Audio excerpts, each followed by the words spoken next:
صدق اللہ العظیم۔ درود شریف پڑھ لیجیے۔ الصلاۃ والسلام علیک یا رسول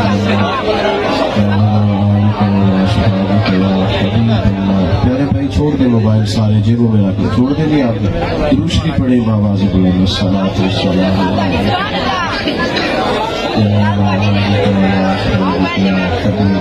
حمد و ثنا کے بعد ہمارے مقتدر علماء سے آپ نے کہ آپ ضرور بات کو مانیں گے۔ اللہ تعالیٰ جزائے خیر عطا فرمائے، رحمتوں سے مالا مال فرمائے۔ ہوگی طلباء کی دستار بندی ہوگی، مدرسہ سے فارغ ہونے والے طلباء اور سیکورٹی کے ہمارے دوست احباب جو ہیں